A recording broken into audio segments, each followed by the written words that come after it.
नमस्कार, आप देख रहे हैं यूपी न्यूज एक्सप्रेस और मैं हूं आपके साथ मानवी ठाकुर। मथुरा के श्री कृष्ण जन्मभूमि और शाही ईदगाह मस्जिद विवाद को लेकर दाखिल याचिकाओं पर इलाहाबाद हाईकोर्ट में शुक्रवार को अहम सुनवाई हुई। हाईकोर्ट में करीब 1.5 घंटे तक मामले की सुनवाई चली। हाईकोर्ट में हुई सुनवाई में सुन्नी वक्फ बोर्ड की ओर से दाखिल अमेंडमेंट एप्लीकेशन पर सुनवाई हुई। सुनवाई की अगली तिथि पर एएसआई की ओर से भी जवाब दाखिल किया जाएगा। पक्षकार माता रुक्मणी देवी की वंशज नीतू चौहान की ओर से रिमाइंडर एफिडेविट दाखिल किया गया है। मामले की अगली सुनवाई की तारीख 12 दिसंबर को हाईकोर्ट ने सुनवाई के बाद मामले की अगली सुनवाई की तारीख 12 दिसंबर नियत की है। अब 12 दिसंबर को दोपहर 2 बजे जस्टिस अवनीश सक्सेना की सिंगल बेंच मामले की सुनवाई करेगी। केस से जुड़े सुप्रीम कोर्ट के अधिवक्ता डॉक्टर एपी सिंह के मुताबिक अगली सुनवाई के बाद इस केस के बाद बिंदु भी अदालत तय कर सकती है।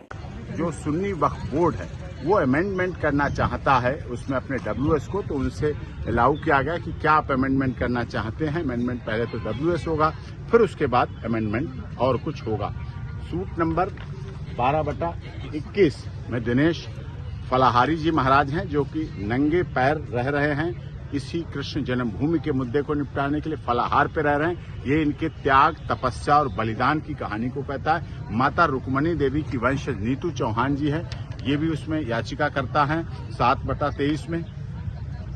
तो 317/23 ओरिजिनल सूट में इनकी भी याचिका, इन्होंने काउंटर एफिडेविट फाइल कर दिया। इनकी तरफ से काउंटर एफिडेविट एक्सेप्ट हो गया है और रिजॉइंडर भी दे दिया गया है। तो ये प्रोसेस शुरू हो गई। ये प्रोसेस जब कंप्लीट हो जाएंगे ऑनरेबल इलाहाबाद हाई कोर्ट, उसके बाद इशू फ्रेम करेंगे।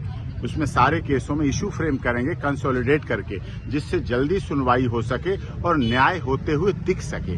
जिस तरह से अयोध्या के प्रभु श्री राम मंदिर के जीर्णोद्धार और यहाँ तक बहुत समय लग गया, पीढ़ियां बीत गई, कई पीढ़ियां बलिदान त्याग हुआ, लेकिन ऐसा अब मथुरा में नहीं होना चाहिए, कृष्ण जन्मभूमि नहीं होना चाहिए, क्योंकि साफ तौर पे सिद्ध है कि कृष्ण जन्मभूमि मथुरा है, वृंदावन है, सबको पता है। लेकिन वहाँ ऐसा स्टेगमा लगा रखा है, ऐसा धब्बा लगा रखा है मुगलों के समय, ऐसा सिद्ध हो रहा है जैसे कि कृष्ण भगवान, बलराम और सुदामा जी वहाँ पर नमाज पढ़ते थे। वहाँ मस्जिद का मतलब क्या होता है, ईदगाह का मतलब क्या होता है, शाही ईदगाह का मतलब क्या होता है, जिसको सुन्नी वक्फ बोर्ड लड़ रहा है। उनसे यही कहा गया कि आप इसमें अमेंड करें पिटीशन को और अमेंड करके आगे उसमें लगाएं। और अगली तारीख उसमें 12 दिसंबर दी गई है, अगली सुनवाई के लिए 12 दिसंबर।